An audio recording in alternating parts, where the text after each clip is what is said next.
राजस्थान सरकार के कर्मचारियों की पुरानी पेंशन योजना फिर से बहाल कर दी गई है।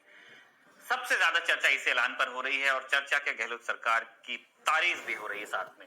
इसे सरकारी कर्मचारियों के लिए एक सौगात कहा जा रहा है। अब ये पेंशन योजना क्या है, इस बारे में गहलोत के बजट भाषण में 126 नंबर का एक बिंदु है, वो शब्दशः आपको बताते हैं। सरकारी भाषा है, सुनिएगा। विभिन्न राज्य के विभागों में 30-35 वर्षों से कार्यकर जन सेवा करने के उपरांत सेवानिवृत्त होने वाले कार्मिकों की वृद्धावस्था में सार संभाल की जिम्मेदारी उठाने की दृष्टि से सरकार उन्हें सेवानिवृत्ति के बाद पेंशन उपलब्ध कराती आई है।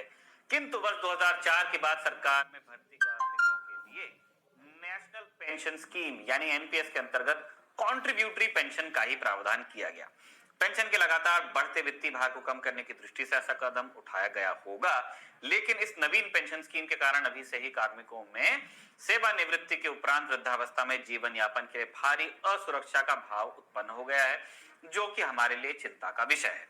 हम सभी जानते हैं कि सरकारी शासन से जुड़े कर्मचारी भविष्य के प्रति सुरक्षित कर लें, तभी वे सेवा काल में सुशासन के लिए अपना अमूल्य योगदान दे सकते हैं।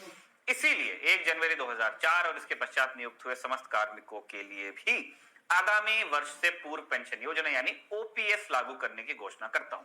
ये करता हूं इसलिए आया क्योंकि अशोक गहलोत खुद ये बात कह रहे थे। ये बात कही गई है बजट भाषण में। हालांकि अभी तक इस योजना पर पूरी स्पष्टता नहीं, ऑब्वियसली वे तो ऐलान है। हमने कई लोगों से इस फैसले को समझने की कोशिश की। कुछ का कहना है कि पेंशन स्कीम में 2004 के बाद से कर्मचारियों का जितना पैसा कट रहा था, मतलब एनपीएस में कंट्रीब्यूशन जो था, अब वो वापस मिल जाएगा और आगे से कटना बंद हो जाएगा। अगर ऐसा होता है तो कर्मचारियों के अकाउंट में कटा हुआ पैसा वापस आएगा और आगे से एनपीएस कटना बंद होगा तो उनकी तनख्वाह में भी इजाफा होगा। लेकिन क्या नियम ऐसा ही है, ये कहना अभी मुमकिन नहीं है। कि वो जो निटी-ग्रिटी जो राजस्थान सरकार बनाएगी उनकी जानकारी अभी आना बाकी है। जब सरकार की तरफ से इस बारे में स्पष्ट नियम बन जाएंगे तब हम आपको बताएंगे। बढ़ते हैं अगले ऐलान की तरफ। देश में घरेलू बिजली मुफ्त करने की चर्चा बहुत होती है। आज गहलोत ने इस तरफ एक घोषणा की। कहा कि अगले साल से 100 यूनिट प्रति माह तक बिजली उपभोग करने वाले उपभोक्ताओं को 50 यूनिट तक बिजली फ्री मिलेगी। यानी जो उपभोक्ता 100 यूनिट वाले स्लैब में आते हैं उनके लिए 50 यूनिट फ्री हो जाएंगी और सिर्फ 50 यूनिट का पैसा देना पड़ेगा। इसके अलावा जिनके घरों में 100 यूनिट प्रति माह से ज्यादा बिजली खर्च होती है, वहां 150 यूनिट तक 3 रुपए प्रति यूनिट की सब्सिडी दी जाएगी। अभी राजस्थान देश के उन राज्यों में है जहां बिजली सबसे महंगी मिलती है, तो इस लिहाज से गहलोत की नई योजना थोड़ी राहत भरी कही जा सकती है।